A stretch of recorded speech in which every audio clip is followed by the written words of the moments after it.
Health news మీకోసం.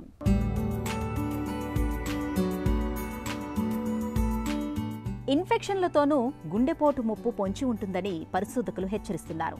Flu, Covid వంటి తక్షణ ఇన్ఫెక్షన్ల బారిన పడ్డ కొద్ది వారాల తర్వాత గుండెపోటు, పక్షవాతం ముప్పు గణనీయంగా పెరుగుతున్నట్లు journal of the American heart అసోసియేషన్లో ప్రచురితమైన అధ్యయనం పేర్కొంటోంది.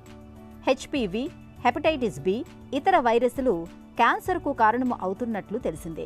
కానీ వైరల్ ఇన్ఫెక్షన్లకు, గుండె జబ్బులు వంటి సాంక్రమికేతర జబ్బులకు మధ్య సంబంధం గురించి అంతగా తెలియదు. దీన్ని అర్థం చేసుకోవటానికి యూనివర్సిటీ ఆఫ్ కాలిఫోర్నియాకు చెందిన పరిశోధకులు ప్రయత్నించారు. దాదాపు 52,000 ప్రచురిత అధ్యయనాలను నిశితంగా విశ్లేషించారు. ఫలితాన్ని పరిశీలించినప్పుడు ఫ్లూ బారిన పడిన వారికి నెలలోపు గుండెపోటు ముప్పు 4 రెట్లు, పక్షవాతం ముప్పు 5 రెట్లు ఎక్కువగా ఉంటున్నట్లు తెలిసింది. కోవిడ్ అనంతరం 14 వారాల్లోపు గుండెపోటు, పక్షవాతం ముప్పులు 5 రెట్లు ఎక్కువగా ఉంటుందని పరిశోధకులు పేర్కొంటున్నారు. ఇన్ఫెక్షన్ల బారిన పడిన తర్వాత ఏడాది వరకు ఈ ముప్పు ఉండటం గమనార్హం.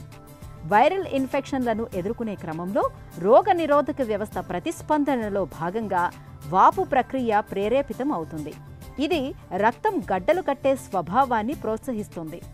ఇన్ఫెక్షన్ నయమైన తర్వాత కూడా వాపు ప్రక్రియ, రక్తం గడ్డలు ఏర్పడటం కొనసాగొచ్చు.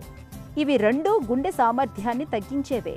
వాపు ప్రక్రియతో రక్తనాళాల్లో పూడికలు ఏర్పడటమే కాదు, అవి చిట్లుపోయే ప్రమాదం కూడా ఉంటుంది.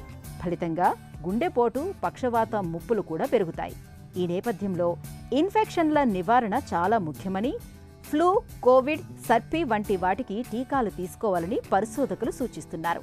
టీకాలు తీసుకున్న వారికి గుండెపోటు, పక్షవాతం ముప్పు తగ్గుతున్నట్లు అధ్యయనంలో తేలింది.